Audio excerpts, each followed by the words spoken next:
created my own little algorithms to do one thing or another, like disease states, a mortality algorithm. And I think you will have a whole levels of robotics, that humanoid robots or non-humanoid robots, whatever the case is. But the one that I really gravitated towards was Alteryx. Low code, no code, business intelligence stuff, data science, machine learning, things like that. Audio, the text, and then there's big metaverse buzz. Everybody knows the metaverse. Another week of AI.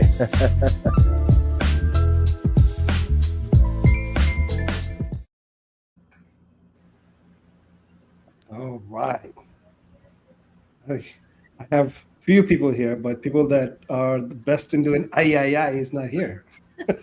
So it falls on me to say AI. The voice that doesn't allow that chant to come out properly. But Masako, I think, you have a good grasp of it. Oh, for my I? Yeah, go I have for it. a couple of them because it's either I or That's the one. That's the second one. Right. So the second one is like, yeah, right. Right. Yeah, it's emotions, right? In between all languages, this explains all sorts of emotions. Either you're embarrassed by somebody, like ay, or you're just not happy with this happened.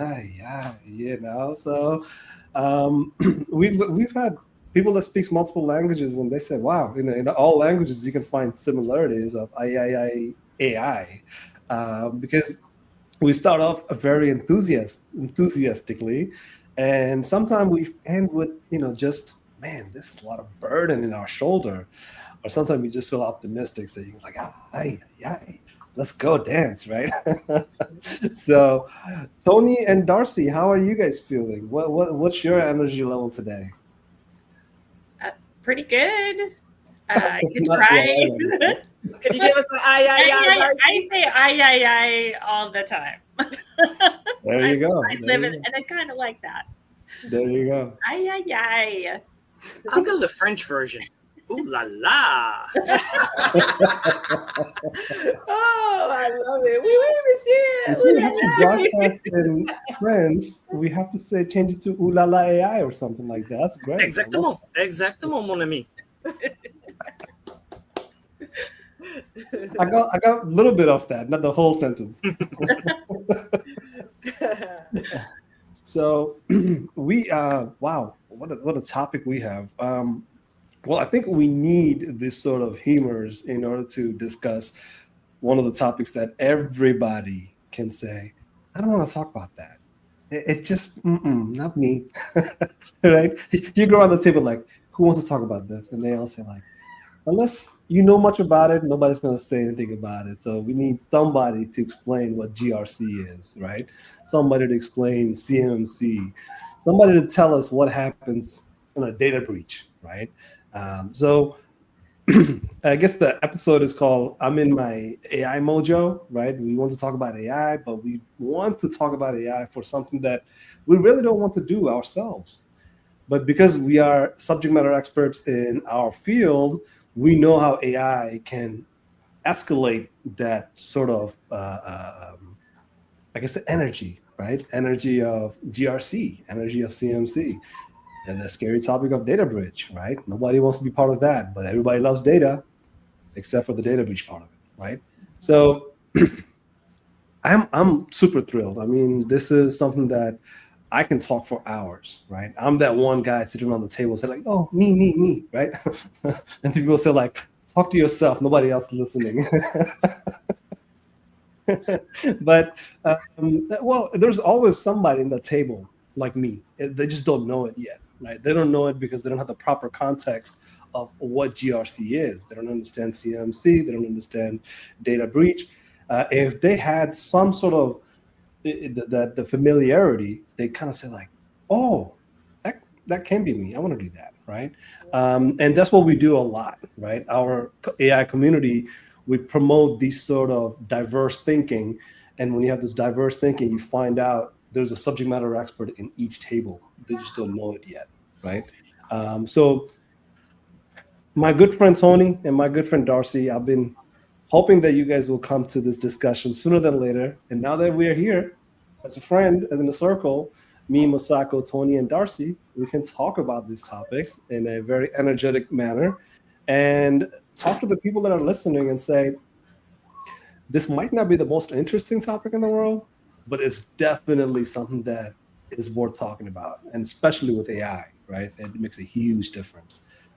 So without further ado, Masako, I'll pass it up to you, and then we can take turn in introducing ourselves. And right. Well, it's so funny, Asif, when you said that it's not interesting, and I was like, GRC, governance, risk management, and compliance. That is very much interesting and very much exciting, and you really have to show up with that space, because we all know if there's no governance, risk management, or compliance, things fall apart.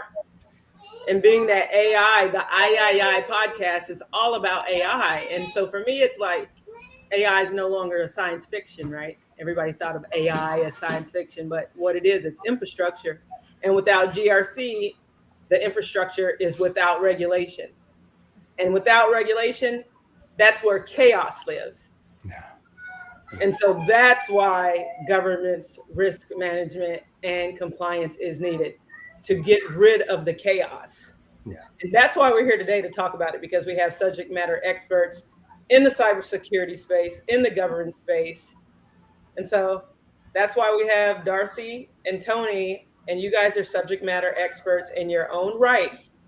And so we want to invite you into this conversation across AI, governance, and compliance, and the new space of the CMMC space for cybersecurity, because throughout the DoD, many organizations must be in compliance in the CMMC space, and that creates opportunity for people to have longevity in careers, to change careers, and to really be able to do a service for our country, to do well for themselves and do well for the organizations that represent us. But let's dive deeper into what you guys have to say about what I'm talking about.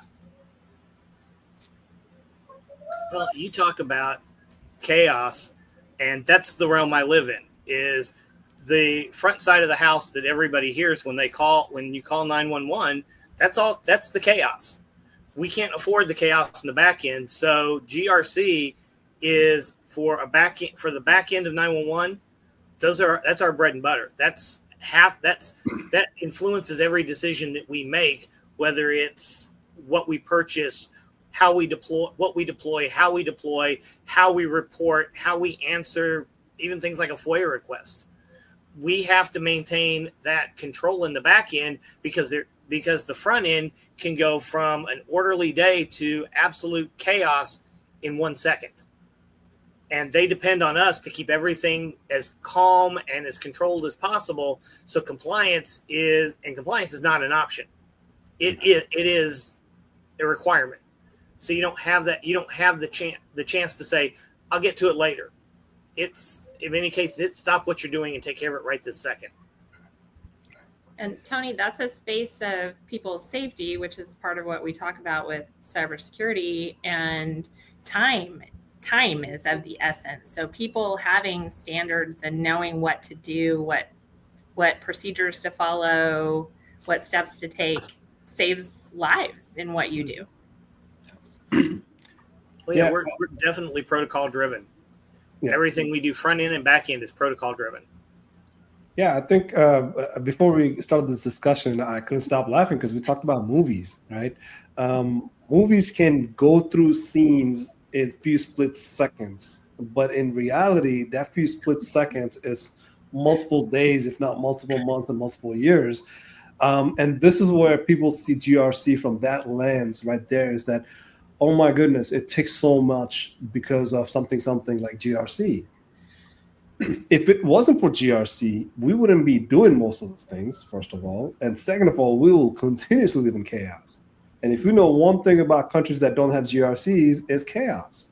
And I don't mean it lightly as in it's an organizational thing. It's a nation state thing, right?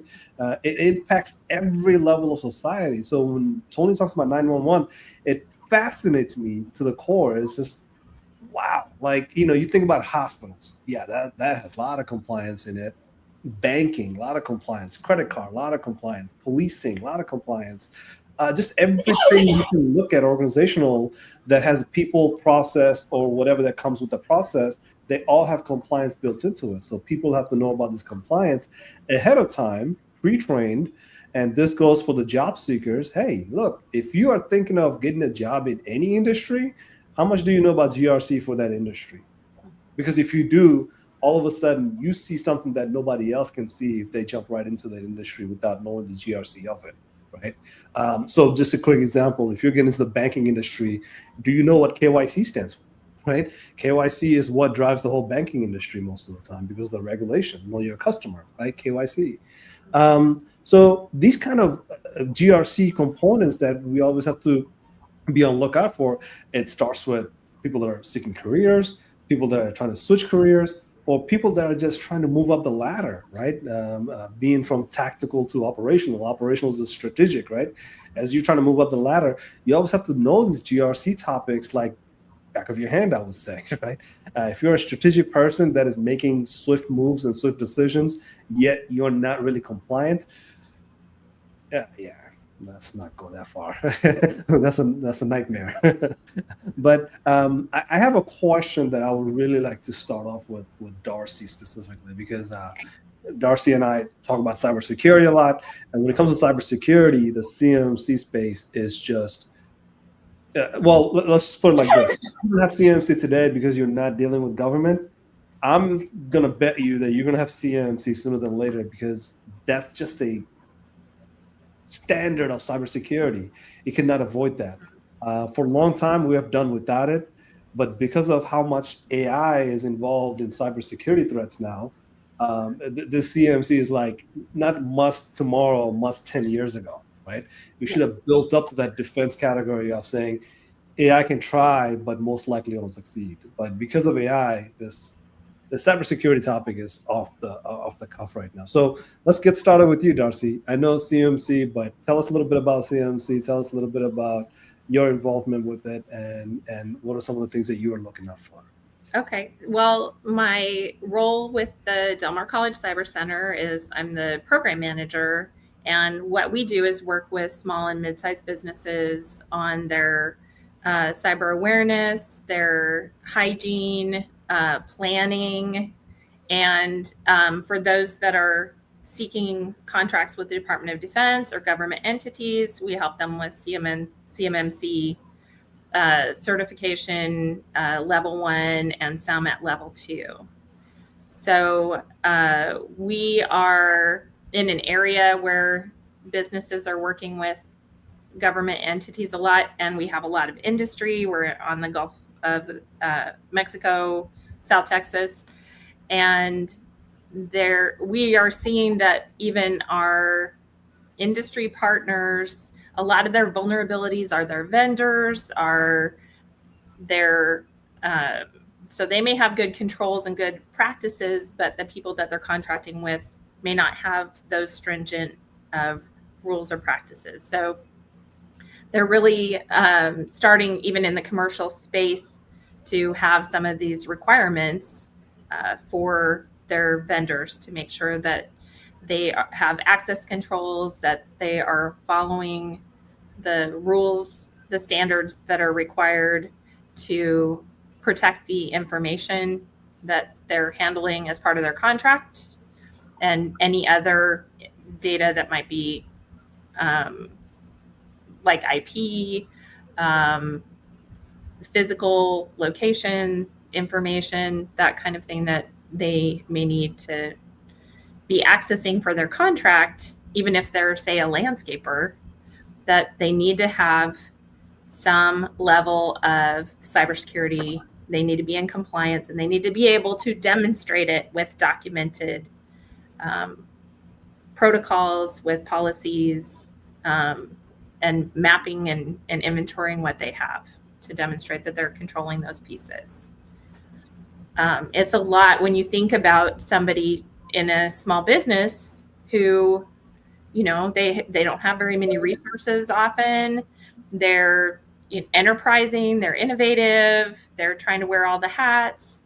So they're one of the biggest vulnerabilities we have in cybersecurity, because they don't have the time or the expertise to become experts. So that's one of the areas where we assist businesses, and where we're seeing a big push for education and creating those resources for the most vulnerable populations, because part of everything that we do when we're talking about GRC, even, it's about agreement. It's about having a common framework, a common language that we all agree to, so that we can operate and together be bigger than, all the parts that are going into this operation. Yeah, I mean, as you mentioned it, I mean, complexity doesn't start with what we think is where complexity ends, right? Like, say, for example, a prime that's looking for a sub that is going to vendor for the prime vendor, and that's tier 1, there's tier 2, there's tier 4, there's tiers 10, right? Depending on the size of the contract, because subcontractors know this very well, that they don't do the work. They hand the work out to somebody after they win the work, right? So if you are a government agency that is saying, I want CMMC on your paperwork, well, does that other person have the paperwork? And Right. This is nothing new, by the way, like insurance coverages, right? Insurance coverages is required by the contractor for the subcontractors and the subcontractor. But somewhere in the pipeline, if one subcontractor had an insurance that expired, all of a sudden there's a big issue over here. Well, as a contractor, you got to know that some of your subs didn't have that insurance, right? So when you think about it from that perspective, all of a sudden, like, wait, did you do your CMMC? You haven't, and you've been working on this for the last 5 months? Who's responsible here? Who's at fault for, that passing of information back and forth? Or in insurance cases, does the insurance company cover your claim anymore because you expired, knowing that you expired, and the whole situation does not get covered by anybody? And that's I love how you started with the subcontractor, because that's oh my goodness, that's complexity 101. Those are the people I'm working with. Yeah. The primes have the resources often to reach what they need to do for compliance, because it can be very costly. It requires maintenance. It requires expertise. It's a very difficult space for the average business owner. And like you were saying, if we're just talking government contracting, or just even DoD contracting, the federal government doesn't do any of the things. They contract for everything that they do. So they exist because of all these businesses that feed the pipeline, and we have a serious issue with vulnerabilities because of that. I mean, we operate a lot in our country with a lot of trust, and which is great. That's part of what's wonderful about being here. Unfortunately, it does make us vulnerable to the bad guys that are out there just for their little piece. I'm just gonna say it out loud. People are not stealing information from us because it's just money, right? Yeah. People are stealing ideas. People are stealing a process. People are stealing that talent, right? Or sabotaging, poisoning, right? Yes. I can go on and on, because when you think about anything bad activity, you can think of something like, oh, it's about money. Yes, it's about money, but you have to look at it from multiple levels of engagement, because not everybody just wants money. Somebody wants to make their own money, so they want to sabotage somebody else. And this goes in all levels, right? We can think of it from, oh, this happens in the DoD. Well, no, it happens in corporate space too. So that's what I meant earlier about CMMC, that it's not just about DoD today. You have to start thinking about CMMC in a way that is like, if I don't have it today, who's going to put that on me for 5 years from now, that says, if you don't have that SOC, right? If you don't have that kind of compliance in place, I'm not going to do business with you, right? And that's happening in the commercial space already. So when it comes to CMMC, you have to start thinking about like, my goodness, like what kind of business am I not going to be able to do in the future because nobody wants to share information with me, interact with me with information, and now I don't have any business, right? I'm glad.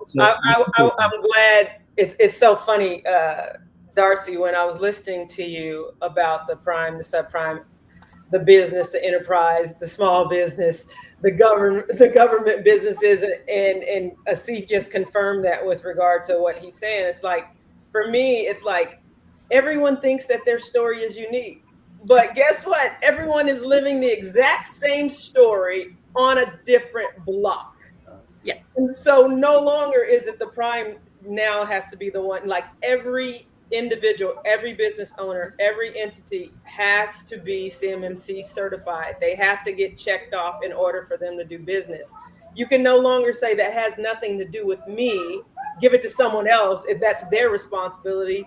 It's each of our responsibilities. And we are in this present day situation where now it's like, now it's opportunity. It's not something that someone, it's not the time to blame and say, oh, you did this, you didn't do that. Now is an opportunity for each business owner or each individual that would like to be successful in a career to say that there is a space for me. You know what? This is my opportunity to be trained in the CMMC space so I can be of service to my communities, my community members, the businesses within my communities, the government agencies, et cetera, et cetera, et cetera. It's like, it's no longer that's them, not me. No, it's a us thing. It's a we thing, and everyone has the responsibility to say, you know what, I'll take responsibility for that, just for yourself and the circle around you, to be a change maker within your community for business. Yeah, I mean, we're not even talking about AI at this point, and this is an AI pocket. But this is how we slowly move into the AI discussions here, because but wait a minute, because here's my thing on that, because it goes hand in hand, because if we're talking about present day, then we are talking about AI, because the fusion of AI with GRC, which leads into CMMC, it's no longer optional. It's essential for resilience, real-time decision making, and risk prediction. So we cannot have one without the other. It is very much present day now. Yeah, I mean, I'm gonna go to Tony on some of his discussions that he's been part of, because like we're talking about here is that we could have done this 10 years ago, but it's becoming a reality today, 10 years later, to say now it's enforceable, now it's auditable, now you have to pay fine for this sort of activities that previously we could have just said, oh yeah, I'm good. What'd you do? Oh, I bought a new laptop. That's about it. Like, did you configure anything in it? Configure what? Right? That's 10 years ago. Today, you can get fined for that. Just because, you think you have a new laptop, you have bought a new services, that don't mean much, right? But AI expedites all of these conversations to a whole nother level, because that rapid response, that ability to unplug everything in the right moment because of disaster recovery. I can just go on and on and on, but AI adds another flavor to it because of how fast this data can be processed, and this data can be used for nefarious reasons, right? Just nefarious is the one that I can use, because it could be just simple as your data stopped working because you've been processing it too fast. And all of a sudden, everything collapsed. And if everything collapsed, now it fell into the wrong hand because you weren't able to have the visibility of where your data has been. and like I said, I'm going to rely on Tony on that, because he's a database subject matter expert for CompTIA, and he has tons of experience working with databases. I mean, when you write a certification about databases and you've been doing it for decades, that tells you a level of expertise that we were talking about. So, Tony, what can I add to that? What are you thinking of as we speak on this topic? The first thing that comes to my mind is, when you're talking about data, especially with the speed at which everything's moving, is where's it going? Yeah. If you're deploying an AI product, a third-party product, or if you're not deploying one from in-house, even if you are, whose language model are you using? What are you doing with your data? Where is your data moving? Because, first of all, data no longer sits at rest. Even in my archive servers that I hold 10 years worth of data in, that data really isn't at rest anymore, because now it can be mined, it can be reused, it can be put into so many other places that I have to know where my data is, what my data is doing, and who's been given access to it. And I start each of my conversations when somebody comes to me and says, hey, we've got this new product we want to use, and we want to hook it into the archive database because we want to do this. And it's like, who's doing it? What are they using it for? Have you contacted the attorneys yet? Have the attorneys signed off on this? Has upper management signed off on it? Have you explained it to upper management in words they understand, to understand where that exfiltration of data is going, what it's going to do, and how it's being used outside of your control? Because once it's exfiltrated, you can't do anything anymore. It's gone. Once you've put it out the door, you don't get it back. So you better know what it's doing while it's migrating over there, because to me, data at rest is an illusion. It doesn't exist anymore. It may never have existed. We thought it did, but it doesn't exist. Not now. And what are you hoping that data that you're letting go out the door do? What's its intended purpose, and what is its real purpose? What's it really doing? Because they may not match up. And I have to know all that before I even sign off on anything that goes to upper management or goes to the attorneys or goes to the city council and says, I'm going to agree with the idea that this data be used in this way. And I'm going to recommend these controls on that data to comply with all of the state, federal, and even some cases international regulations that we may be touched on or may be bound by. Well, we have a subject matter expert here also on CIA, right? He's going to talk about his confidentiality, integrity, availability, right? Because we need to know that. And Brian Starks of Starks Technology Services, what are you hearing, and what's giving you that smile on your face like, hey, let's jump into it, bro? You're on mute, I think. Are you on mute? Is your mic on? We'll fix it. Yeah. But this is some exciting stuff, because I use data at rest continuously in order to explain artificial intelligence. But the way Tony just mentioned it, I never actually looked at it from that angle, because I would say whatever's in rest, it's going into the motion, and whatever's in motion is going to get used. But if you don't have visibility in the data at rest and its use, that means you are not doing your data management very well. Your data portfolio is at loss. And I love that last piece of it. Your data no longer has integrity. Wow. Right. Brian, can we hear you? Oh, there you go. You guys hear me? Okay. Good evening, everyone. Tony mentioned it. It goes back to the basic foundations and fundamentals. Darcy and I have had these conversations, Steve and Masako as well. It's the foundation, because we get all this, as a C loves to say, don't believe the hype. Don't believe the hype.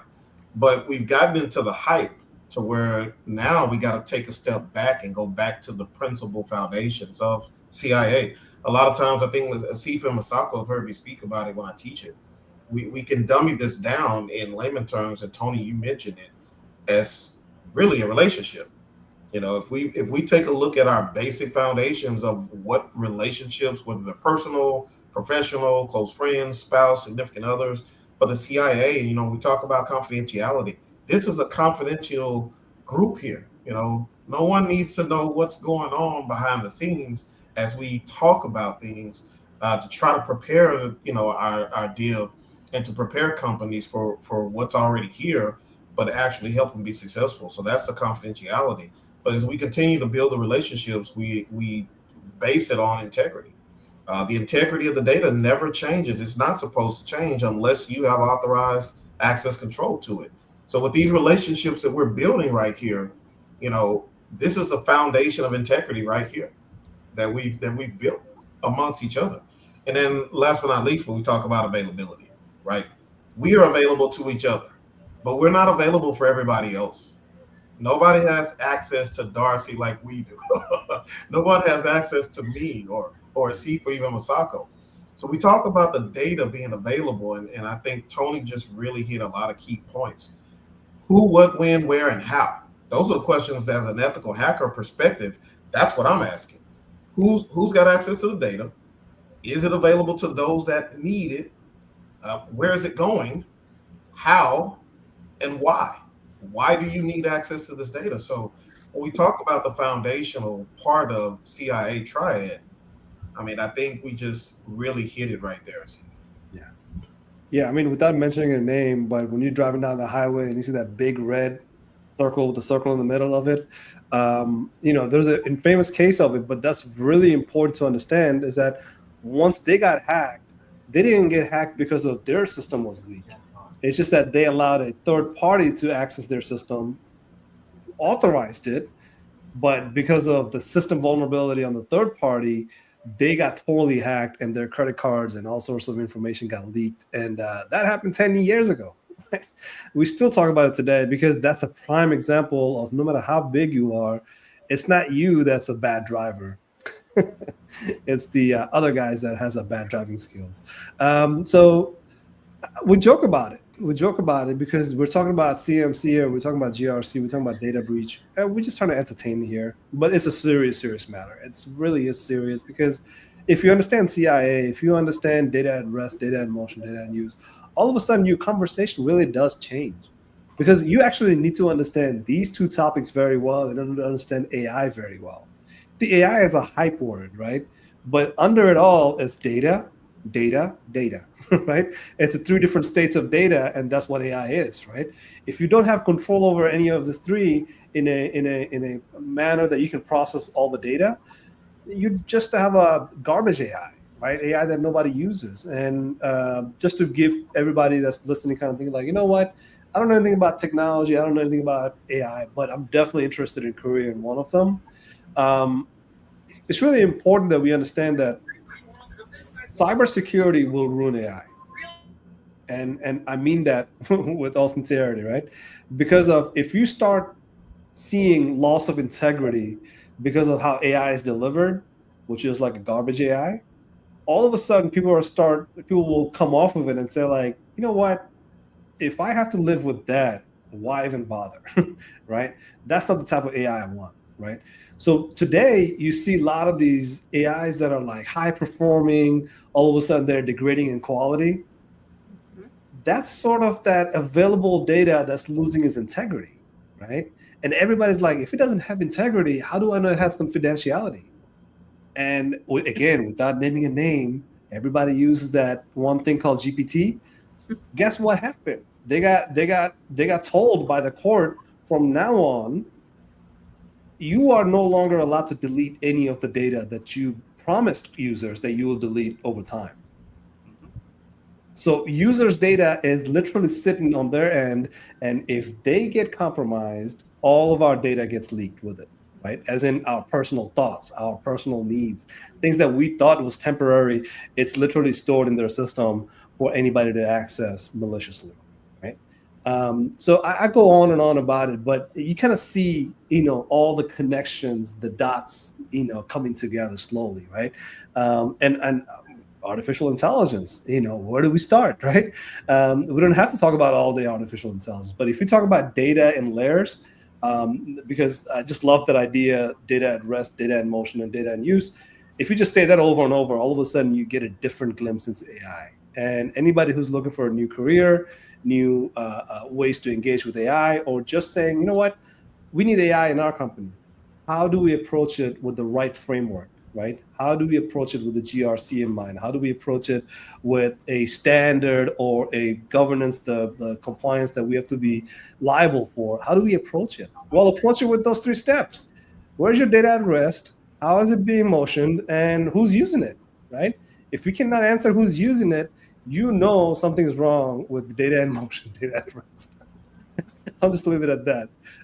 And anybody want to jump in, let's go for it, because this is an exciting conversation. Let's continue. The only thing I'll add to that is that when you talk about these high profile situations that we're not naming names, Naming they names. all have one thing in common. It was something that my late mentor used to always admonish us. Everything we did, do not appear above the fold.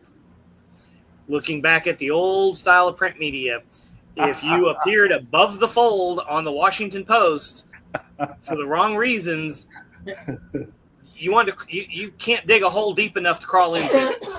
So our goal has always been, and I still use this when I'm training, don't appear above the fold. Don't give anybody any reason to see you on the front page of any newspaper, or in this case now the headlines of any news website, because you didn't do your due diligence. You didn't follow, and it doesn't matter whether it's an AI tool or it's just a conventional data-driven tool. Yeah. If you don't know, if you realize what you don't know, you find it out. But if you don't know what you're missing, or you don't know what you don't know, you're in deep trouble. Yes, right. How do we tie this into the CMC discussion, Brian? Like Darcy and Brian, tell us a little bit about the CMC side of things, because okay, I'll tell you my concern here. What if somebody's out there that has access to CMC information and they never separated their, again, I'm going to get something technical, but ask me more about it if you have any questions. You always need data for training purposes to develop an AI, right?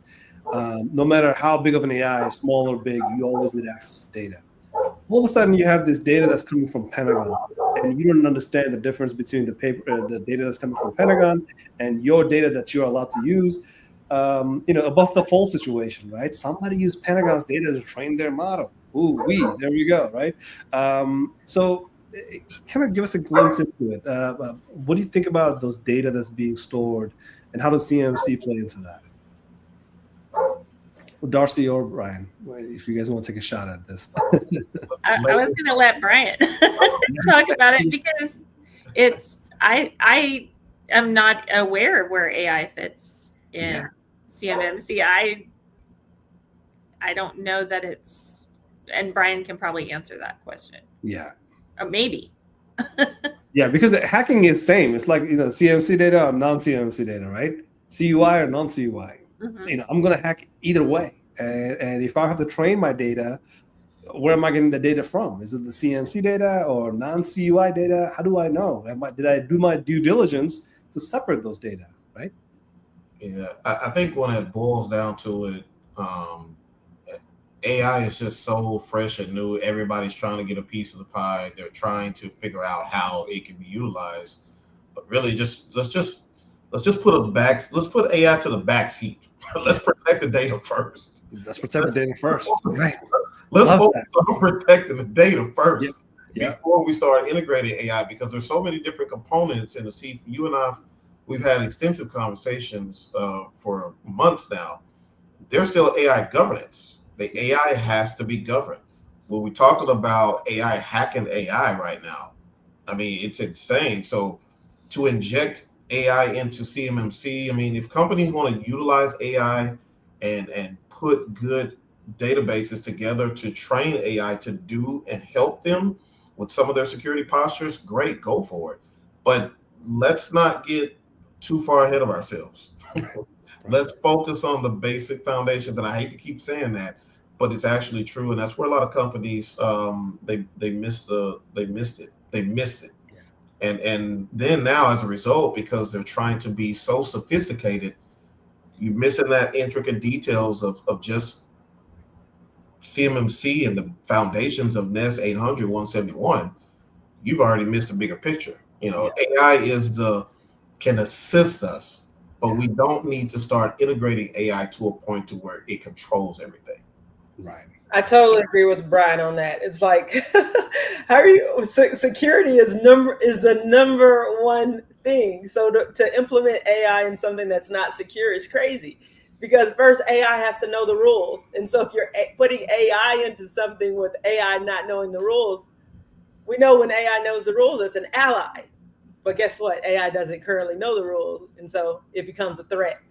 So for you to not have security, you already have a threat. So then to put AI within that cybersecurity space, That's threat squared. Yeah. That's bad news bear. Yeah. It's trouble waiting to happen. I guess you can't insure that one anymore. It's uninsurable. I think you could look at it. So how I've even used it in we'll say the CMMC space, not directly in the CMMC space, but as you're saying, an ally in drafting policies or doing the parts that, none of us really enjoy, all that documentation, the procedural piece, and using it as an assistant in those areas, or being able to look for gaps in your policies and procedures, your governance piece. You're even giving you ideas how to question maybe your decision making and some of what you're putting in place, not specifically for that CUI, but in looking at your operations in general. Because like we're talking about, the CMMC requirements, particularly level 1, I've been telling business clients constantly, you need to be there anyway. I don't care who's requiring it from you. You, for your business security and your customer data security, need to be there anyway. Yeah. So, I mean, we're all behind. I think that's the kind of like the theme of this discussion here, is that this is so old. We are still catching up to the old, right? But the new stuff is here. Like, what do you do now, right? The new stuff is AI. New stuff is this fast data processing, fast hardware, fast software that does miracles, right? And how do you engage with that in a sensible way so you're not doing your, I guess, antithesis of due diligence, right? You're doing your due diligence to say, okay, look, if I'm going to have to write a disaster recovery plan, should I use AI? And should I use AI extensively to tell it, this is what happens last time? And I'm quoting again, CrowdStrike, right? The blue screen that we all saw back in October, right? I think October, where the whole world shut down because of Microsoft, and CrowdStrike went down, right? So what happened? Well, CrowdStrike and Microsoft didn't care. No, they did. But the customers that didn't have any system and didn't have a good disaster recovery put in place, should have they been thinking that, disaster recovery in 2025 is far different than 2015. Should we use AI to write our disaster recovery? Should we be doing some of this documentation? We should update it now that we have ChatGPT, now that we have Gemini, now that we have all this large language model, right? Can we do some things differently now, but not all of it? Because all of it means trouble, right? That's the due diligence piece of it, that, hey, CMMC data should not be going into a ChatGPT prompt, right? You should not be dragging and dropping a CUI document into the CMMC chat folder, right? So anyways, you get my point. But that goes right along with the creating parameters and writing rules for your AI. So if it's gonna help with your automating your compliance, then you've already written those rules into your model. It's not blindly using it and then it's just choosing to go its own way and going off on a tangent, and then it goes back to the movies like, oh, what happened? The robot has taken over. There's no longer the human in it. What's happening? That's going to create a fear because you're automating something that has no parameters. I love some of those movies, but the most movies, they start off with the scary robot scenarios and they show it within an hour and a half how it ends for us. It's like, can you show me that one that we're in right now and slowly tell us how we get there in an hour and a half, instead of just jumping us into Terminator? Well, it's always, I can tell you, with all of the movies that I have seen of late, it's always because everyone's trying to go somewhere very quickly. That's right. And so they let down their guard, and the protocols they may have used in the beginning, they're trying to get there very quickly. So all of that goes to the wayside, and then they're left with the monster, and they're like, "Oh, what happened?" Well, what happened is you remove the human out of it, and you allowed the robot to dictate the AI to dictate the rules, and then reiterate itself, right? So the program is reprogramming its own program to become something that you can no longer control as a human. And then what do you do? Yeah. Well, if I can tell you one company and one name without feeling guilty about it, the Chinese AI that does surveillance all over the China is called Skynet. Hmm.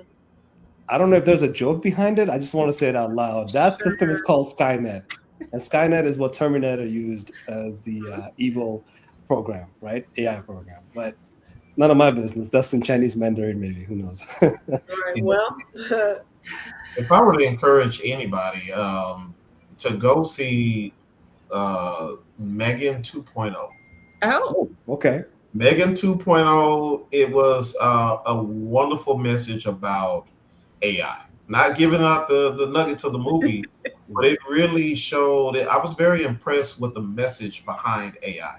And in a nutshell, I think we've all touched bases on it.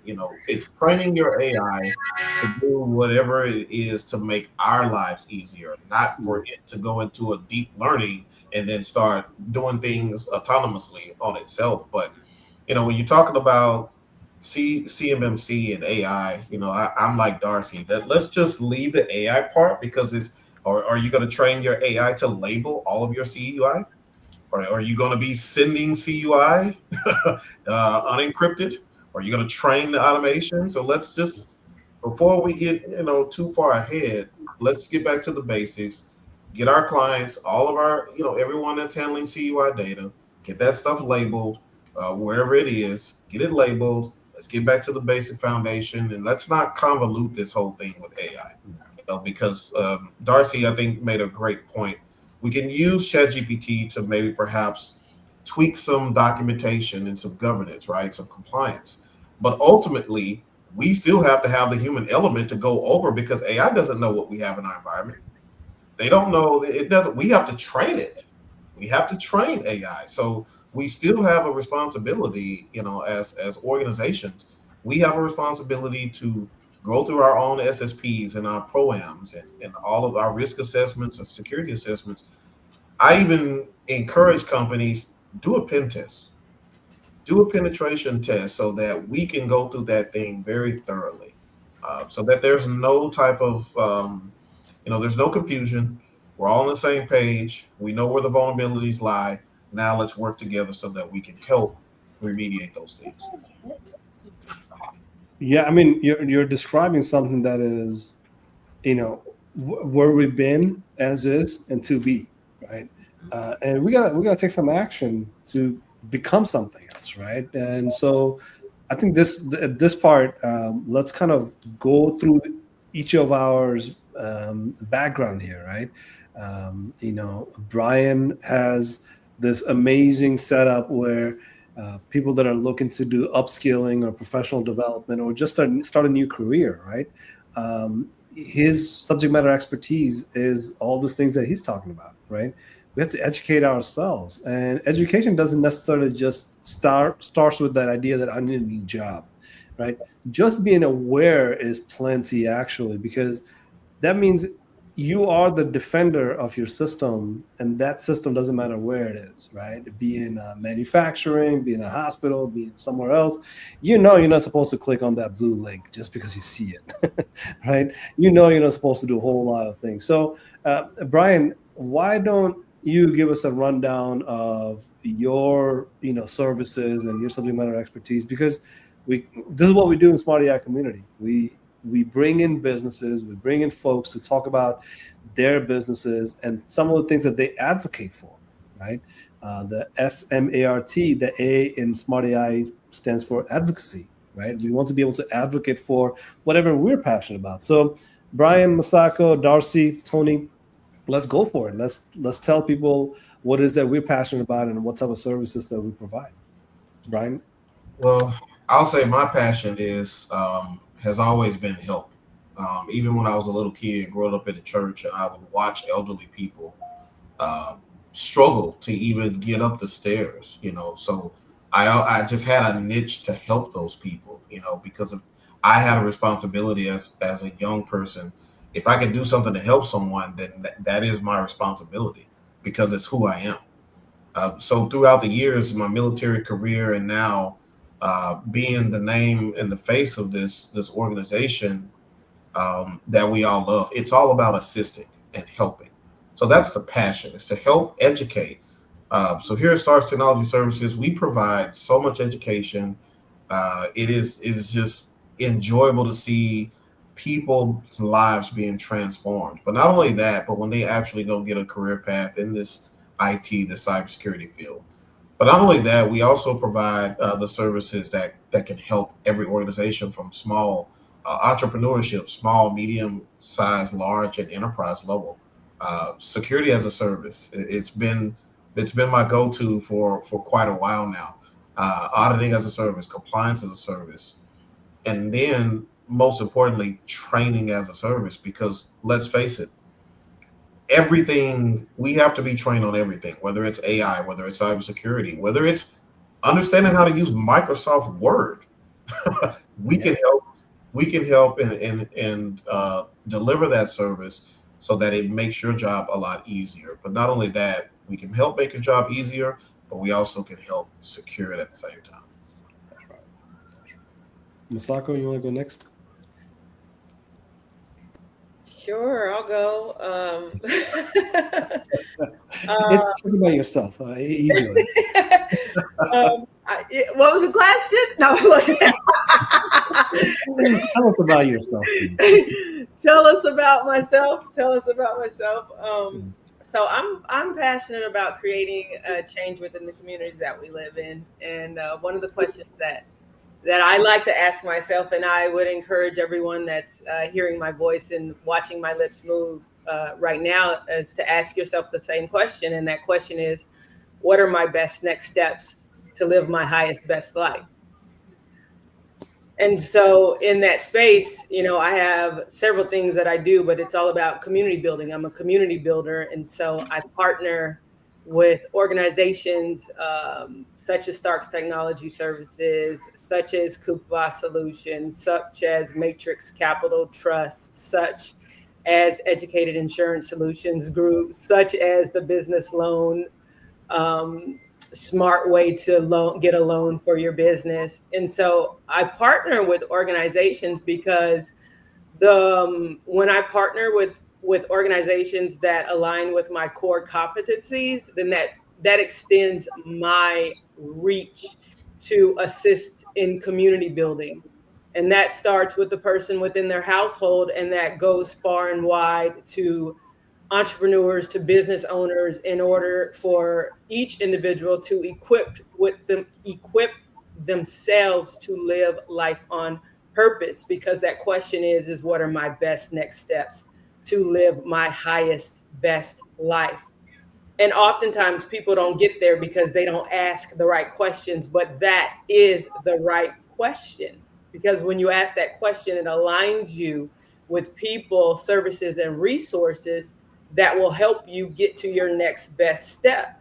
And oftentimes people just don't know that because they're not asking the right questions. And so they find themselves in a situation asking like, oh my God, how did I get here? Or, oh my goodness, I'm going through this again. And so that puts them on a cycle. And so I'm a partner, I'm a community builder. In those spaces, it's cybersecurity, risk management, artificial intelligence, data literacy training, leadership and workforce coaching, business continuity and strategic consulting, digital literacy, technology foundation, financial coaching, economic empowerment. So, people say that, oh, you do so much, but I'm like, but do I really? I'm simply being a community builder and reaching out my hand to touch the cloth of those individuals that need something more to get outside of their current space. And so my whole purpose is for each individual I encounter to know what keeps them up at night so I could assist them in living their best life. I'll vouch for that. And I'm the macrame. That's what I do. Did that answer the question? I think you got to answer another version of that too. You got a part 2 coming up. But Darcy, how about you? Oh gosh, you're gonna make me follow Masako after that. Ditto? I don't know. So what lights me up is connection. I mean, everything that Brian shared about being a helper and being of service to people and what Masako shared about creating and I think connecting to, who your higher self is and what is possible. And I'm going to say my mantra, my catch line that I've shared with entrepreneurs for decades now, which is crazy to me, is anything is possible. And you just it's about commitment to that possibility. And we made all this up. We made this all up. It's not like it exists really separate from us. If we weren't here, it wouldn't exist, right? Humans. Yeah. Humans. And so my background, psychology, that's my degree. I love human behavior. And I love the outreach of technology as part of that. I am an entrepreneur. I love entrepreneurs because of their passion for creating something from nothing. That is like the greatest, I think, amazing gift we have as human beings. And AI is kind of an incredible offshoot of that to me. Like one we envisioned for a long time, like a lot of things. And we don't have to make it dystopian. That's a choice, right? We don't have to, because we get to create how it happens. So I'm really, I feel very joyful and fortunate in life that I get to work with people who are actively creating things. And I think the piece that lights me up is to be able to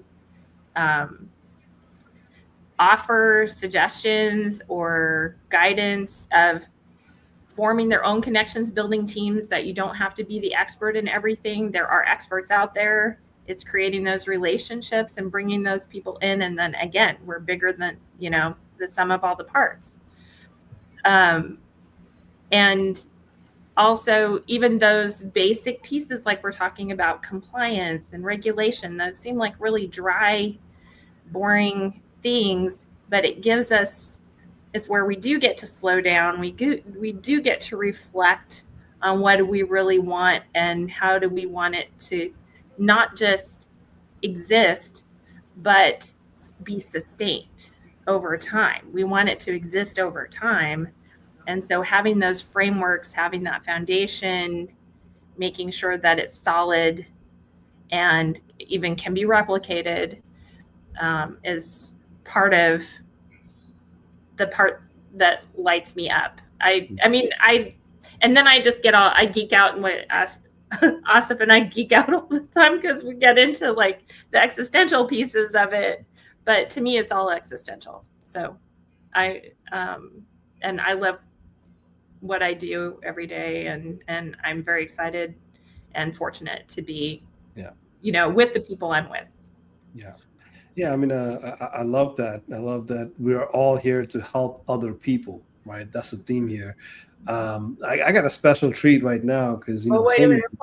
Pause for a second, Asif. I want to say something because you and Darcy have said a couple of times this evening that governance and compliance is boring. But I'm telling you guys, looking from the outside in, and I'm telling you guys, governance and compliance is exciting, and let me tell you why. Because it creates structure and discipline. And structure and discipline is where we thrive. That's because right. Everyone appreciates structure and discipline.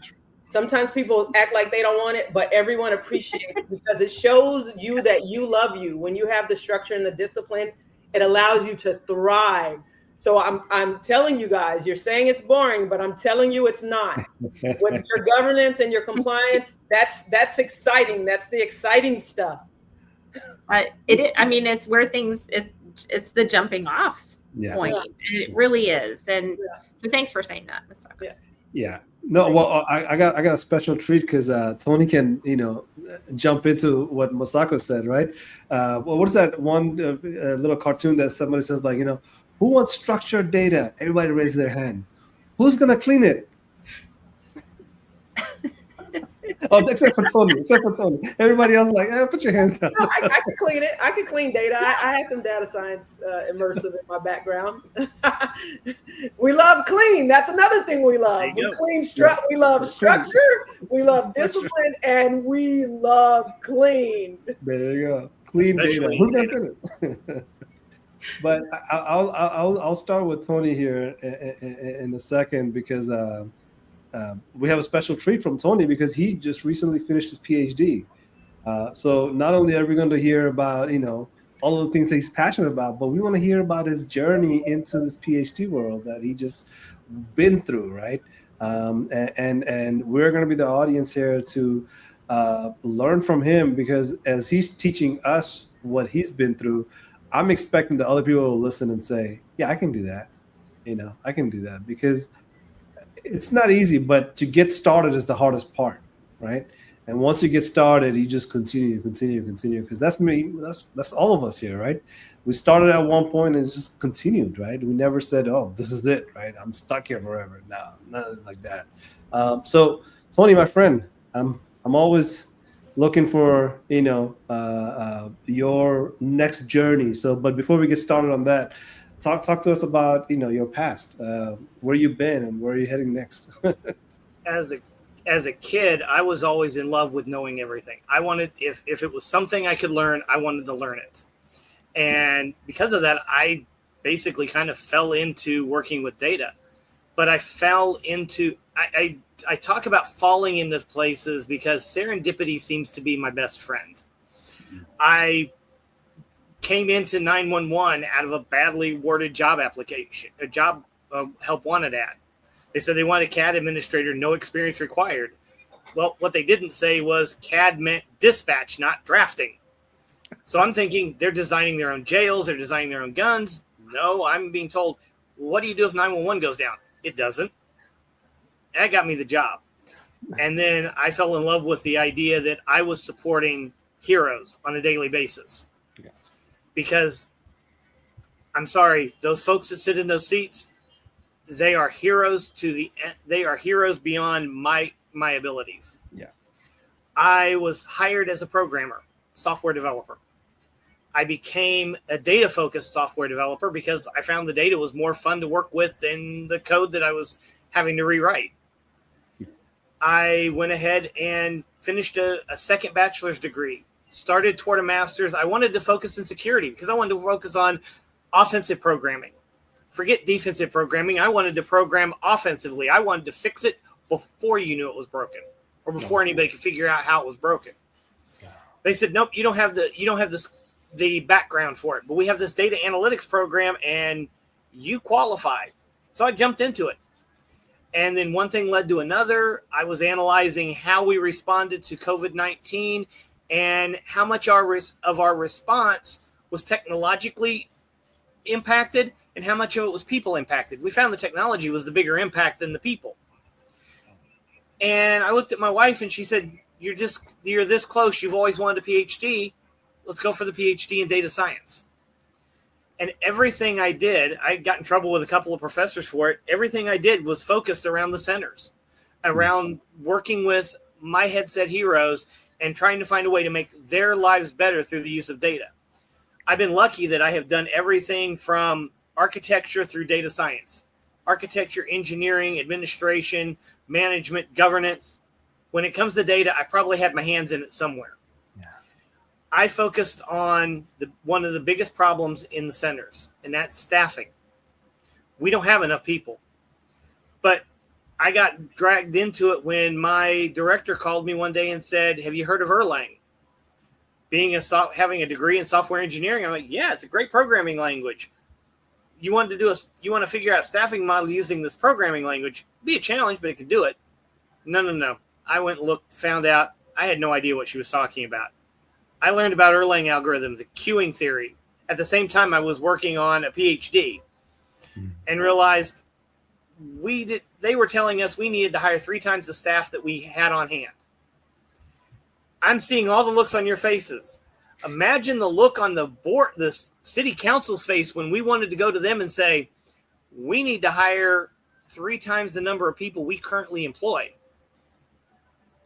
Yeah, Masako's face says it all.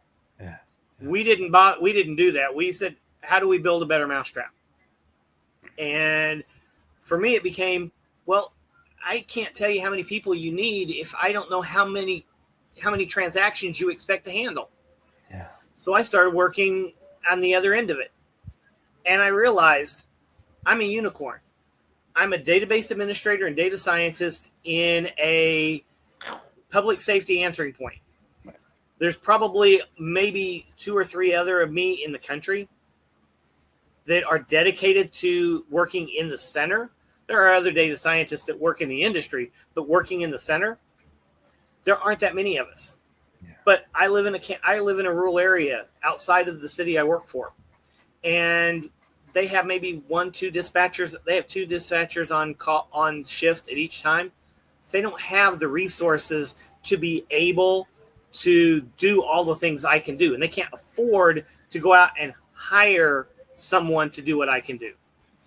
So I became really interested in how can I make the technology and the data more accessible to anybody at any technology level. I wrote a dissertation on evaluating LLM-based forecasting models or zero-shot forecasting models. How well do they work? They work well enough for what we need. For somebody that doesn't have the training to sit down and do everything by hand. Can I outperform them? Absolutely. I'm going to be slower, but I also know all of the details and the nuances and the exogenous factors and I know what the data looks like because I'm up to my elbows in the guts of it every day. But for somebody that can't be, how do I help create tools, whether they're AI or non-AI, that enable them to unlock all of the information that is hiding in their data? I had a marvelous professor for my first master's degree. His name was John Tatum. He was working on his PhD at the time he got it. He was always talking about how you convert data into information. And that's been my mantra that I work with when I work with data. The data is literally just, for me, it's a play toy. It's the building blocks. What I want to know is, how do I derive meaningful, impactful information that makes the lives of those people sitting in those chairs in that center just that little bit better? Whether it's in prophylaxis by going out to identify problems in the community that we can fix, that we don't have, so we don't have a call come in, or how do we employ technology to help handle those calls better so that at the end of the shift, I keep all of the dispatchers I had. I'm able to attract more into the profession, and I take care of those folks by taking care of the data that we generate and finding new and inventive uses for it. And that's my passion, is taking care of them.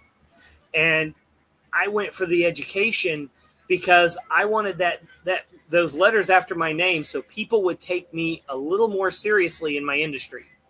Because now I'm the expert that knows what I'm talking about.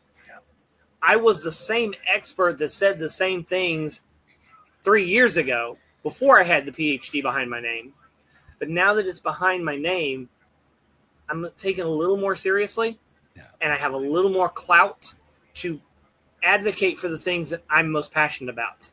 Using the data that we generate on a daily basis to make our communities better, to take care of our telecommunicators better, and to make a difference when somebody picks up that phone on their worst day. I've got the best people in the world answering that phone, and if I can support them, then my career has been worth everything I have ever done to get here. Yeah, Tony, I'm gonna see that 911 movie. I only reference I had of 911 before was the films that I had with 911 in it. But listening to your story, I've teared up thinking about the dispatchers and the people calling in. I've laughed and applauded you and championed turning this data into information that we could use. Well done. Well done. Do yourself a favor. Contact your local center. Find out wherever you live. If you live in a larger city, it's probably going to be it's going to probably have its own emergency communication center. Reach out to them and say, I want to know more, especially with you being, saying that your whole job is community building. Mm-hmm. Reach out to that community. reach out to them and find out what they can tell you about your community. We are canaries in a coal mine. We can tell you what the problems are in your community because we hear them every day. We hear the problems. The trick is taking all of that information taking all that data in, and then finding out what to do with the information we can generate so that we can take it back to you and say, here, we've seen the problems. We're going to tell you where they are. We can help you find solutions, but we need to work together to find the solutions and build our community together. I love that. I'm going to talk to you offline to find out who's my point person on that. Sure. Yeah. I mean, we started with data at rest, and then cannery and coal mine. It literally popped in my head. Wait a second. All the calls in the world goes to that center for all the problems that we have in our community. Right. Wow. That's you don't think of it that way. You go to the library usually for problems, right? It's like, oh, I have a problem. I want to see the data sets. You go to the library or some places, not call centers. My goodness, that's amazing. It's not just the calls that come in when you dial 911. When you call the non-emergency number, in many cases it's a non-emergency number for your police department. You're still calling that same center. Yeah. You're just telling them this isn't life or death at this point. This is, I've got this guy that's parked in front of my house and that car hasn't moved for 3 days. Right. It's still an issue in the community that we can identify and we can help address. Just thankfully, it's not somebody's life is on the line or somebody's health is on the line. Right. And one of the things that we try to do, and you're talking about AI, one of the things that we try to do is we're trying to find ways to use AI in a way that protects the data, because we have personally identifiable information. We have protected health information that comes in.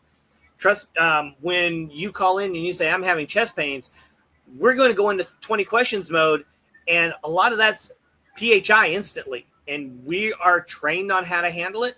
I go through classes every year, twice a year, on how to handle CJIS, criminal justice information. I have to know how to handle it on the back end. I have to know what I can release. When we get FOIA requests in, we have to know what can we release, what do we have to redact, I'm trained on that. I'm recertified on that every year. I take additional training and certification to make sure that whatever I do, whatever I touch is made sure that I protect as much as I have to, as much as I can.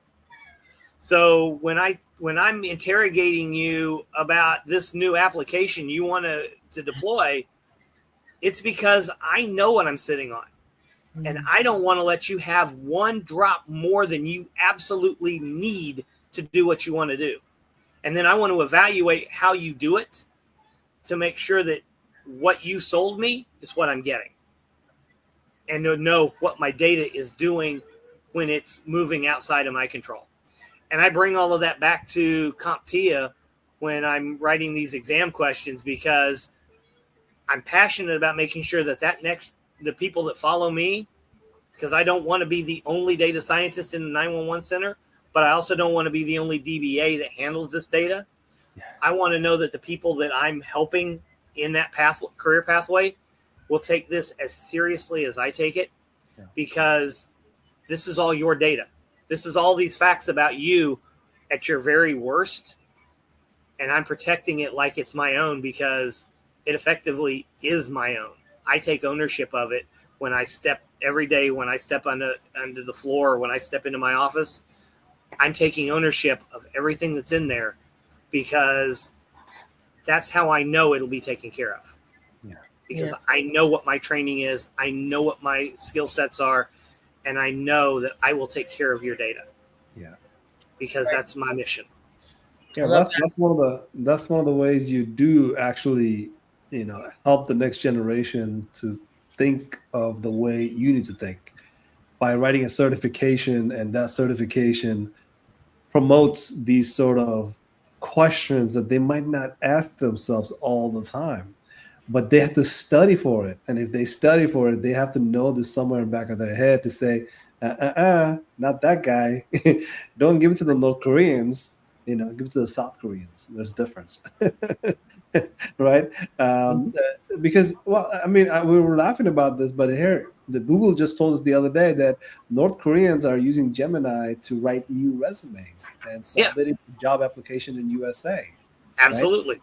So we need to know, HR, are you paying attention to who it is that you're doing a Zoom call with? And where are they located at? Do you know, at least technicality-wise, they can use deepfake to use accent that is literally from Florida or something like that, and they're interviewing from North Korea, like literally, right?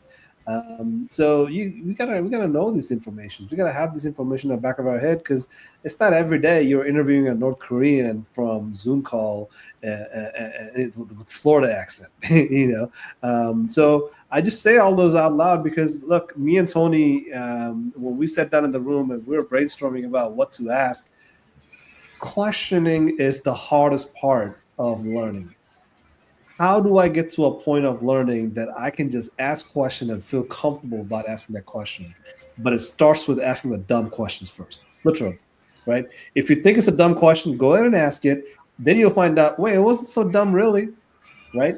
And then not only that, but you'll find out how good your mentors are, because if they take your dumb question and they treat it seriously and they treat it with respect, that's right. Then they're also telling you that you have value in the not only in the question, but the fact you thought of it. Ask that next question. Yeah. And not only that, but to Tony's point, ask the dumb question, because the person next to you, your left and your right, they may be wondering the same thing, but no one ever really stepped up. So then it becomes another training and learning opportunity based on the question. Yeah. And that's, I think, one of the things that we do in the military courses, right? There's a dumb question, but we'll answer it anyway, right? Right. But it raises that community awareness that we can ask questions here. This is a safe space for me to ask that question. And if I ask that question, I help somebody else out, because now they say, you know what, I got a better question than that. And we don't know what question will ultimately lead us to just change everything, right? Because it happens quite frequently. Because if you feel comfortable about anything, you should be able to ask questions about it, right? But that doesn't necessarily mean everybody is comfortable enough to ask those questions. So if you feel uncomfortable in this space where you're thinking like, I'm new, I'm not so sure what I'm getting into, ask questions. I think that's going to change dramatically based on every learning you have. If you are able to ask those questions, now you can indicate what it is that you don't know and what it is that you have to learn on top of that. So Tony is a good example of question banks.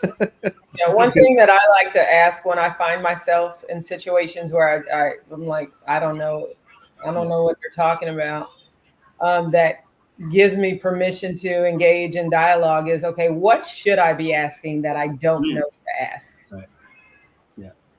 Yeah. Help me with the question, please. The other thing I always keep in mind when I'm either asking or answering questions is everybody that I interact with, I either started out the same place, or at some point they're going to go beyond me and I'm going to have to be the one that is now trying to follow their lead. So I use that to try to keep myself a little bit humble. Mm-hmm. I didn't start out knowing all this. I had to ask a ton of questions, as Asif will attest. I had to ask a ton of questions to get here. Yeah. But I also recognize that at some point in time, I'm going to run into somebody, and I always hope I do. And I feel comfortable here because I don't feel like I'm the smartest person in the room. I don't want to ever be the smartest person in the room, because if I can be in a room with people that are more intelligent than I am, then I have an opportunity to learn. And I mean, I've been learning all night from you four, so I know I'm in good company. Well, I think one of the things that makes Tony very unique is questioning your question. He's helping you improve your questioning capability, saying, why are you asking that question? How did you come to that question? And what are you expected to get out of that question, right? This is something that an end user's mentality shift means, right? Like, so let me give you an example. If an end user sees a blue link, they know they're not supposed to click on that blue link because they've been trained on cybersecurity. That's it? Why aren't you clicking on that blue link? How will you know the difference between all the blue links, right? And what will come out of that blue link, right? What is the process once you click on that blue link to say, what happens next, right? Can you describe that? Can you ask that question with this where, when, what, all these things that comes with it? Probe a little bit deeper, right? But now here's the one thing that I always say is that you always have a Model T curve in learning, right? Everything goes flat, all of a sudden you go deep. So some guys knows a lot about cybersecurity, ethical hacking, and that blue link that you're not supposed to click on, right? But if you can at least ask the right question, you don't have to go deep, but you can go deep enough to say, I'm not going to get any deeper than that. Right? That's too deep for me. That's how you know you're getting comfortable with learning, right? Because you learned a lot, but you cannot be learning everything. So I kind of want to, hit on my subject matter expertise here, because questioning, the reason I love Tony, this much, that, when I first met him, I just was blown away by how his brain thinks, is because in machine learning, one thing that I cannot stop teaching people is about their questioning methods. This questioning methods is not just important, it saves time and it saves tons of pain. If you can ask the right question at the right moment using the right data set, your machine learning journey becomes, instead of 6 months, 6 days. 6 days. If you can ask the questions even better, your machine learning journey, it could become a 6-hour one. And let me explain 6 hours and 6 days and 6 months. You rather ask the question and find out there's no point of asking that question in machine learning. You just say 6 hours later, I'm going to reframe that question. And if you want to develop a machine learning tool in 6 days, which is artificial intelligence, machine learning, that's the core of artificial intelligence. You can have machine learning in 6 days because you asked the wrong question in the first hour, but you caught it early enough to say, that was a wrong question to ask.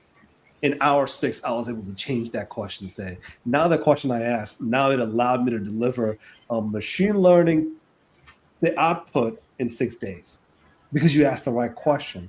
And you had the courage to ask the right question no matter what other people thought. Mm-hmm. And these are sort of the power of questioning the right way and the right methods, right?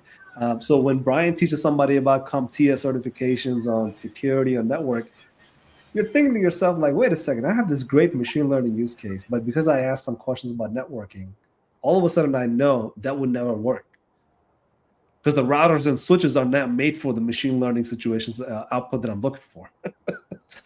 Just simple as that, right? And you can think about like Masako, right? Masako is transforming people's lives to jobs.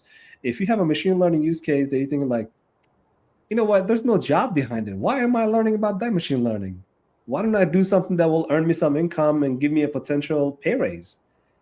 Question, right? Question in multiple fronts. Hardware, software, data, do they all fit, right? Machine learning, it's like what's the life cycle of my machine learning? What is the endpoint of my machine learning, right? What do I want out of this AI? So all these things comes down to questioning. And I think I wanted to have Tony in this conversation for a very long time, just to get this sort of conversation going about people that are just not even asking questions. They're sort of like just amazed by things. And to further your point, my friend, one of the things that I give presentations on nationally to folks in the 911 industry is how to ask questions of your data. It's not just enough to say, I want to know what the average processing time was for our calls in April of 2025. Why do you want to know? What is it that you're actually looking for? When I get any data request, I have what I jokingly call in all my talks a Spice Girls moment. Tell me what you want, what you really, really want. And we pay 20 questions. Because to your point, that 30 minutes that I spend interrogating you as to what it is you're actually looking for becomes 6 hours I save on the back end getting it to you. Because now I don't have to spend all that time figuring it out. And I had a presentation in April in Ashland, Virginia. Somebody said, well, how do you get started? So I, as a thought, experiment. Started with one question. And I tracked that one question to all the different places you could go with it. Didn't require AI, didn't require machine learning. We came out with 52 questions from one question. And each one of them was a different nuance, a different depth, but it told them so much more about what was going on in their center and how things have evolved, how things had changed. And when we started actually getting in toward questions that could be useful for AI, then we also had a whole bunch of questions you could ask your AI vendor or your AI developer on what is it going to do? How are you using my data? Are you using my data to retrain the model? Where is it going to go? How do you work with it? How do you take care of it? How do I measure what your output is against my success, what I define as success? How do we define success? I've seen people deploy an AI, and I'm not going to throw a center under the bus, that deployed an AI translation program, and they had to remove it after a week because it had not been trained on the emergency lingo that we needed. Now, that company went back and they've reworked their models, and they've gotten cooperation from centers who've donated data that they separate off so they can train this model separately, and it's much better. Yeah. But those are the questions that we start asking, and it's the questions that I ask whenever a vendor says, "Hey, we want to introduce AI in your center in this way. What's it going to do for me? How are you handling my data? Are you requiring us to use our data for your training purposes? And how do we measure success?"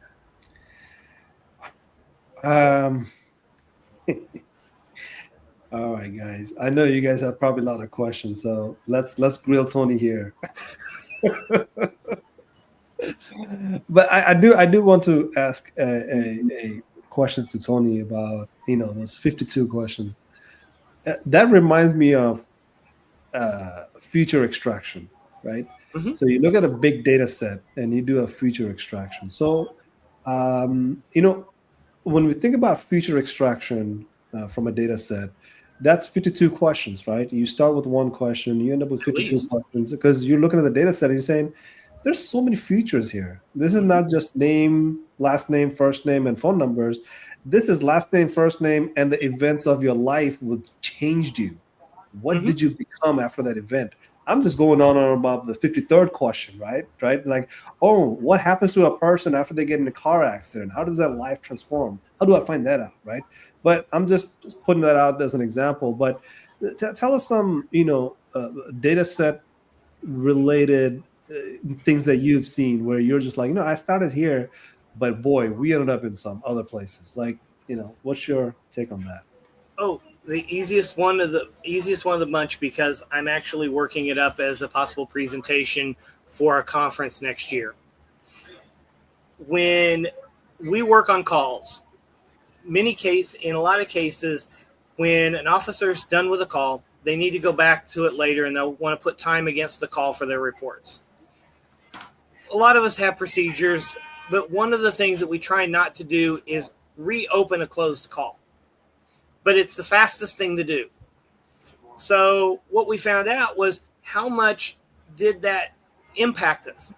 Well, we found it impacted us in two ways. One, it could make us look incredibly good because sometimes we were showing that we closed the call 3 days before it actually arrived because it was when it got reopened. But at the other end, it sometimes created situations where it looked like we had a call sitting waiting for over a year before it was assigned again because it got reopened for whatever reason to put time against it. And now we had a problem. And we had elapsed times, and those elapsed times, either in the negative or in the positive, in the outlier realms, really impacted what it looked like to the community and how we service the community, because the folks that were aggregating the data and publishing it to the community weren't taking those nuances into consideration. So I had to sit down and rework some of that so that we could say, No, we don't have calls that are sitting for a month at a time. We have calls that were only open for an hour and a half, but then it got opened a month later because somebody had to go back and record the time against it. So if we have to look at that. As comfortable and I have a question. This is a two-part question, Tony, and this has to do with previously you mentioned how it's extremely important to you to turn the data into information that is useful to you, and you're very passionate about it. I feel it when you shared it. So what has been one of your highest points of data that you turned into information, how it served the greatest purpose for you? And then what has been one of your lowest points that it didn't turn out the way you anticipated that it would? The highest point was my master's thesis, my master's capstone project, actually. We analyzed the Emergency Communications Center's response to COVID-19, starting with locking people into the center for 2 weeks at a time, to sending everybody home, to renting an entire floor of a hotel so that we could keep our operations rolling, but protect our telecommunicators at the same time.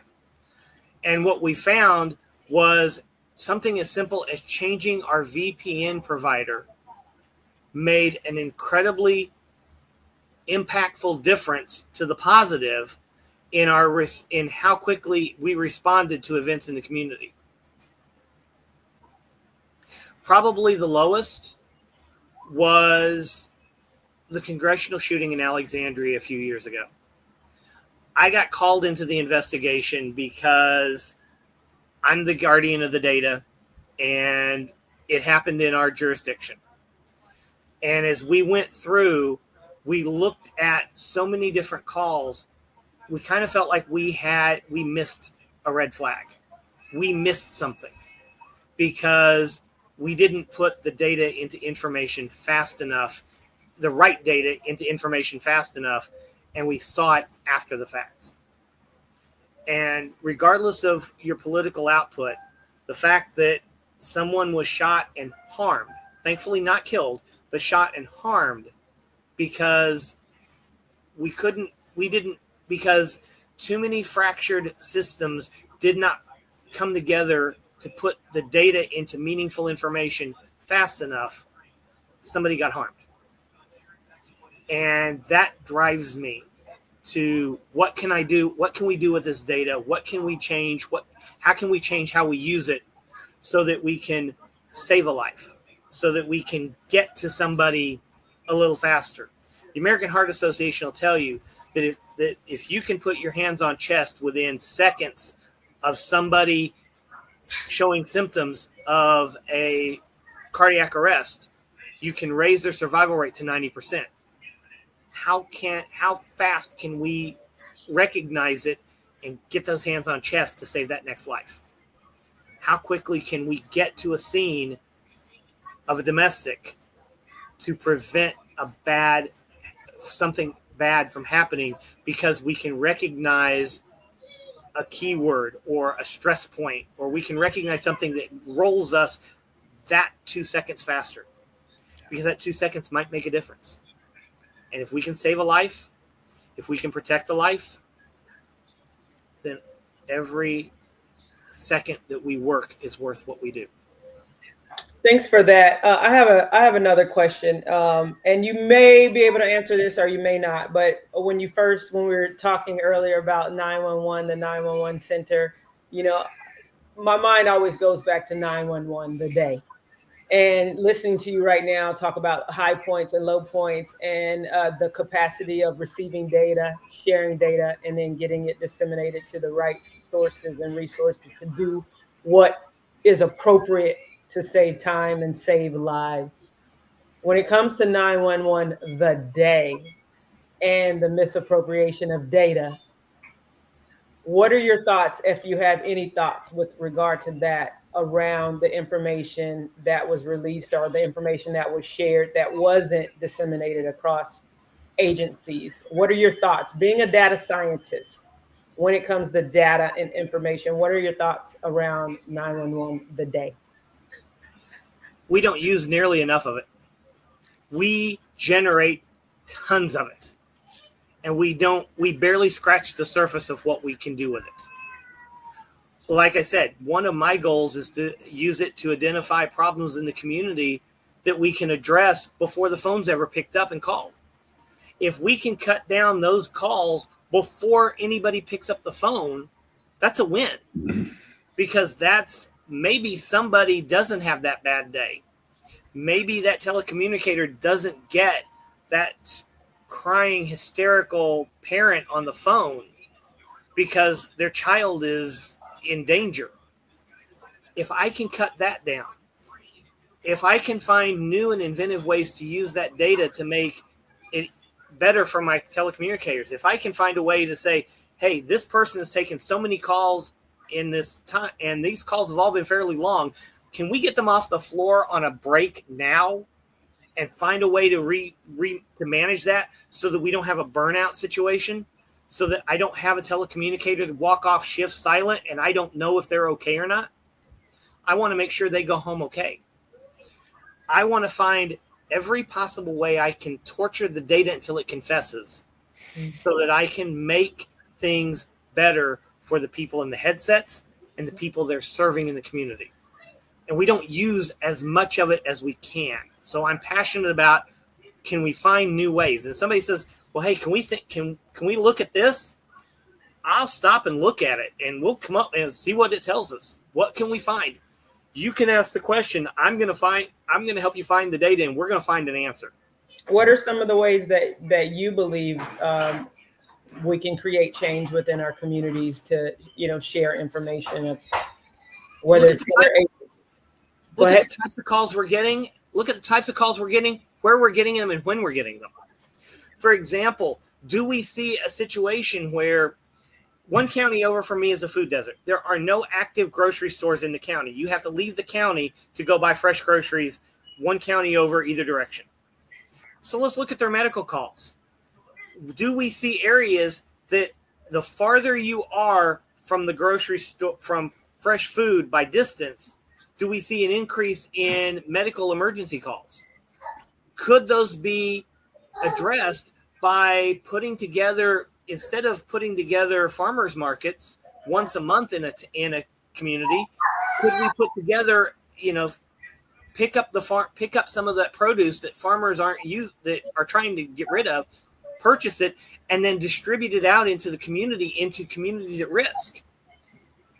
We know that certain communities have health issues that are found in a greater propensity in a community. Whether it's a Native American community, an African American community, a Latino community, it doesn't matter. There's different health issues that are more prevalent in a community. If we know that we have those communities in our midst, how can we work with our partners in public and private sector to address those in a way that don't become 911 calls? If we can take our community before they call 911, then we have a happier, healthier community, and we have a better community. We have a stronger community. I like it. We can use our data as a starting point because we can see the problem. Now, if we can take the problem to people who can help us devise a solution, and we can put the solution out there that can benefit all of us and make us all stronger, make us all wiser, make us all healthier, make us all safer, and at the same time we reduce the number of calls coming in 911, how can we go wrong? It goes back to that question I always say, what can we build together today? Right. I love that. Yeah. Thank you, Tony. I like that. I hope to work together soon. I hope so. I think it would be fantastic. Yeah. Any other questions for Tony? Because I think we're coming to an end here. But if you have any questions, this is your chance. You don't get to meet a CAD data scientist. But I got to tell you one thing about the the models that Tony was describing, right? It's a model. You create those bar graphs and you figure out the anomalies like 9/11, right? There's outliers that happens, but guess what? An anomaly and outlier is they're the biggest teacher of everything else, right? So when you look at a bar graph and you see like, oh, average, average, average, boom, there's an outlier over there. Well, that outlier teaches you a lot about averages if you knew how to ask the question, turn it around, right? The famous joke is that all models are wrong, some are useful. All models are wrong, some are useful. That And is that's true. where Tony comes in, right? All models can be wrong as long as you can make it useful. The reason AI is so exciting is because it's delivered. People that don't find AI exciting, and again, I'm just kind of jokingly saying that, is that they have to clean up those data in order for this AI to work. Tony mentioned the canary in coal mine. Well, as a data ETL guys, we are the one that works in a coal mine all the time. We have to work in spaces that nobody wants to even get there. But guess where all the AI originates from? From those database where the data lives, and those data outliers and anomalies and models that is developed over time, they prove themselves to be worthy enough of something. All of a sudden you do design, you develop, and you develop more, you develop again, you develop and you fail, and then you develop again, and then all of a sudden you deploy. But people think it's just design, develop, and deploy. No. By the time you deployed, you already lost many things. You have to shred many of these data sets. So it's a difficult journey, but that's why it's so important. That's why everybody loves it today, because the chances of succeeding with your model that is useless, it's a little bit better today than it was yesterday, right? Because now you're seeing multiple other models. You're able to bring those models together and make things happen. Make things happen, like Tony just said. You're shaving off 1 or 2 seconds in response. That 1 or 2 seconds save lives, right? That 1 or 2 seconds of latency that you experience in a system could mean a whole lot of different things, this is the type of conversation me and Tony had, and like I said, my brain always was like, what are you talking about? Because I love it. These are the things that you don't necessarily say from financial reports. You're not looking at this from a perspective of a manufacturing shop floor that wants to save 1 or 2 seconds in their manufacturing, because that's the type of stuff that I deal with most of the time. And then all of a sudden you hear Tony, he's talking about 1 or 2 seconds to save somebody's lives using EMT services. You're like, wait, what? That's amazing type of satisfaction that comes from the data and data analytics. So really, I want to thank all of you guys for joining this conversation. I get fascinated every time because we learn something new every time, right? And we learn it from each other. So our Smart AI community, we are for the specialist. That's the S in SMART, right? M for methods, A for advocacy, RNT for research and training. So we are all specialists here. We all have our methods and we all advocate. But we advocate through research and training because we have to continuously research and train. And when we do that over and over, we learn different things. As a specialist, you can ask me about many things, and I probably know some things about those little things, So whatever the case is, as a specialist, when we come to the table and we sit around with each other in a community of practice, as you can see right here, we come frequently enough, we learn more frequently, and we keep up to date. We learn more frequently. We're able to keep up with the ever-changing AI world. I blame it on NVIDIA because they does so many fascinating things every week that I'm just like, it's hard to keep up with. These hardwares are out of control, how innovative they are. And of course, with software that is being developed so rapidly and the data that is being produced so rapidly, it's really hard to keep up with AI guys, right?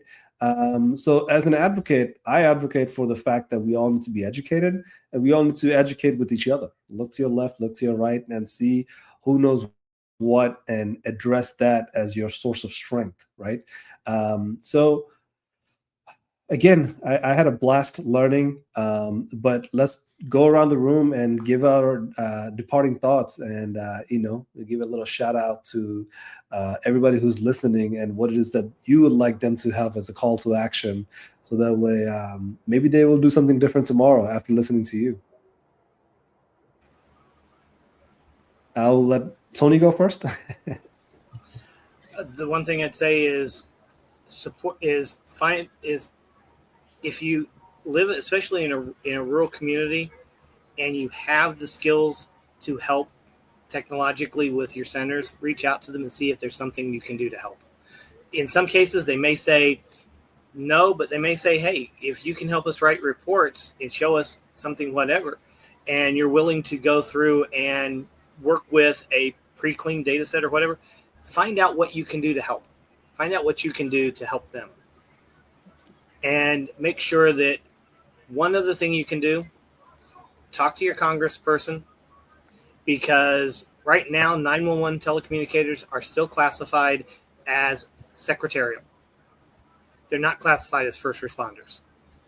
They need to be, because they are the ultimate first responder. When you pick up that phone and you dial 911, they're the first voice you hear. They're not secretarial. They're first responders. They're the first responders. And we need to make sure they're treated that way. So one other thing to take away, reach out to your representatives, your senators, and tell them we need to change this, that 911 telecommunicators have to be first responders. We cannot keep calling them. In some states, they're recognized that way, but we need them federally recognized as first responders, not secretarial. Awesome. Brian, any call to action?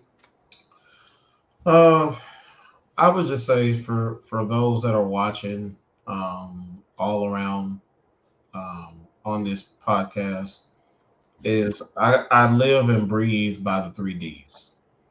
You don't have to be an expert in everything that we're talking about. You may not even have a clue on what we're talking about, but just be determined, be dedicated, and be disciplined to the cause, whatever your cause is, whether it's cybersecurity, whether it's the DoD, no matter what it is, have the 3 Ds: determination, dedication, and be disciplined. Darcy? I just want to say thank you for letting me participate with such extraordinary people. And the call to action I have for our listeners are, we've covered a bit to ask those questions and have the courage to ask those questions, and know that you don't have to be the expert in everything. And when you ask those questions, the experts show up. It's shocking and surprising and fantastic. So there is a community out there, and we're all making mistakes. We're all learning, and we're all doing this together. That's right. Thank you, Darcy, for being here. Really appreciate you. Masako, your turn. All right. A secure world is not built by tech alone. It's built by intention. Oh, yeah. I believe we can. I believe we must. Because people are not optional in systems. People are the system. Vote for Masako. Yeah. And you can find me on masacomay.com and Mommy to be in me. Absolutely. And all of us here are just in the smart community, smart AI, that's right, smart technology services, Coupon solutions. No, all of us are here to support and help. So anyways, you feel like you need expertise from this group, just reach out to us and we'll get you in contact, because we all have all their contact information. But we'll first ask, hey, would you like to reach out? Right, but what do we say, y'all? What do we say? If you want to go fast, go alone. If you want to go far, go with the team. Go with the team. That's right. That's right. Well, I feel energized. I don't know about you guys. So, is out. Yes. Until next time. That's it. That's it. That's how you do it. Thank you all. Thank you.